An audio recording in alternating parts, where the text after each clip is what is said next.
Hey folks, welcome to Financial Statement Analysis, Accounting 315 and Finance 315, summer of 2021. I'm delighted that you are joining me for the next 6 weeks. What we're going to do in this brief video is we're going to do a welcome, then we're going to take a look at the syllabus, organization and use of Canvas, and introduce the first assignment, which is getting to know you. Let me give you a little bit about my background to start. My undergraduate degree is from SUNY Fredonia. My graduate degree is from RIT in Leadership and Innovation. I'm a certified public accountant by trade. Broad base of experiences, I think. I practiced public accounting for a number of years. I spent about 28 years with HSBC Bank and ended up as a senior vice president. I started out doing accounting policy and procedures where I looked at transactions that there was no clear accounting and decided how to account for them. So I looked at a lot of transactions to apply the right accounting theory. And then how do we monitor things to make sure controls are in place? I did internal and external accounting and reporting, problem solving. I spent a couple years in organizational change. How do you change a company? How do we become more focused on the customer and the employees? I then led a business team of a multi-billion-dollar business serving our retail and small business customers in 25 locations, including wealth management. I then left the bank and I became executive director of the Southwich Planning Committee here in Rochester, where I worked on housing rehab, community engagement, working on farmers markets, events to bring the community together. I worked on economic development, bringing in business, helping businesses become successful, and building a network of business people. So I did that, and Geneseo was actually my fourth career. I go back with Geneseo. I started using interns from Geneseo in 1995. I started as an adjunct teaching, and then I became full-time in 2009. So this is actually my 12th year here at the college, and I teach finance and organizational behavior. My approach on all of this has always been applied learning. What can you do with it? What's the impact? How do you do things? I'm advisor to the Student Managed Investment Fund, where we manage about $450,000 of real money. If you're not involved in the fund yet and would like to be or like to know about it, just let me know. For those of you that are involved in the fund, delighted to have you with us. I also have the pleasure of serving as Director of School of Business Interns, where I coach and help you find out what direction you may want to go, help you apply to internships, develop resumes, skills, introductions, just a general coach around careers. So that's a little bit about me. I am also involved in the community around food and food accessibility. It includes the West Side Farmers Market in Rochester, St. Peter's Kitchen, and a lot of it is about food because we really we have food, but we don't always have the best food. It's not always accessible to us, and in healthy eating. So that's a little bit about me. People always ask, how can I be successful in this course? The first thing is there's a difference between online learning compared to online teaching. Online teaching is passive. Online learning is active. Okay? This course has been built to facilitate your learning. You need to engage. Not just watch lectures or read. This is going to take you more that you have to be engaged in the process and that we have set up. Successful students plan and organize their time. We're doing normally what we would do in 15 weeks in 6. Also do it in 4 weeks over intersession. So you actually have 2 more weeks to do it compared to intersession. But plan your time. Everything is out there. I will issue a weekly update, weekly video. When it's issued, I really suggest you listen to it.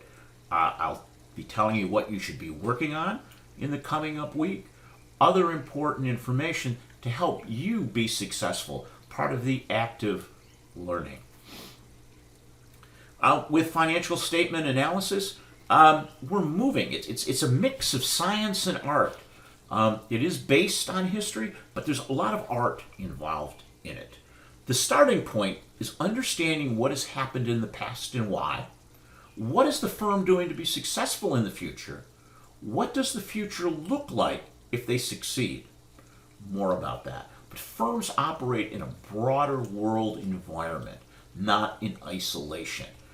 Okay? And this is where we're going to spend some time really looking at some mega themes that are happening around the world today, as well as what's happening in the economy today and what's the impact of some policy changes and what policy does. We're moving, if you're an accounting major, we're moving from that rules-based approach to a logic-based approach. It's putting the pieces together. It's not a black and white thing. COVID has already accelerated many changes that were underway. Okay? It made things move faster.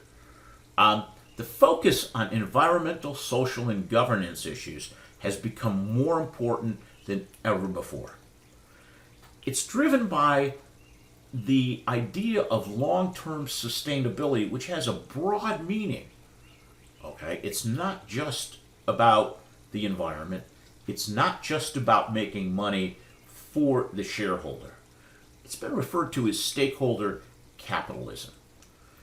Companies that focus on these have better long-term performance. They perform better. Let me just take a minute and tell you a little bit about what I mean with the stakeholder view of the firm. And traditionally, what we've had is the business has focused on its owners, the shareholders, okay, to make as much money as possible. But that doesn't always lead to sustainability. Sustainability means you can continue on in the future. And when you look at this diagram here, you have a lot of people who are part of a firm. They're stakeholders, if you will. That includes your employees. Okay, if you don't take care of your employees, they're going to leave. That means you're going to have to recruit new people, train new people, and that has an impact on customers and cost. It's costly to hire people, train people. But we got to think about this. Women, minorities, elders, union, activists. So we got to take care of this social environment here. But then we have the owners, but they're in different. Some of them are private city, institutional groups. There's board members.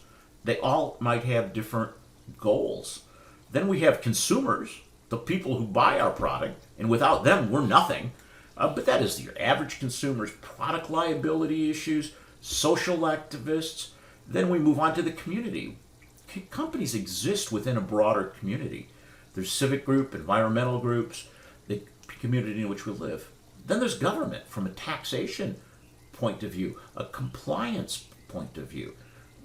So we have really a number of, these are all stakeholders that the business has. So you can work your way out to employees, owners, consumers, community, government. It's subsidized. But what we're really looking at is doing business today in a social environment. What's going on with technology, the innovation, an economic environment, what's happening in the world today, and a political environment that we are. So if you're looking at this as a stakeholder concept, we're trying to meet all of these goals because they all tie together to produce success, financial success for everyone. And that's an important thing.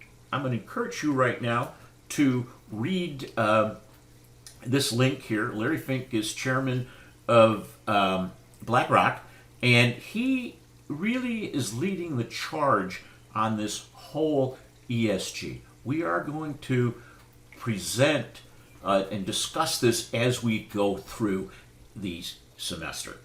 Everything is on Canvas now for you to work on. I do go through this. This is continuous improvement. You plan, you do, you check, you act. So everything is on Canvas now. But as we're going through, I learn new things. You learn new things. The environment changes. We get a better understanding. So everything is out there. Maybe I'll update it, but I will always let you know. Okay, nothing. I will always let you know. I will tell you that I'll also keep dates the way they are. I'll never move them forward. We may need to move them back depending on how the course goes. But everything is out there. So I did this class online in the spring, so most everything is very, very current. And anytime you have questions, please let me know. Now, let's take a look at the syllabus.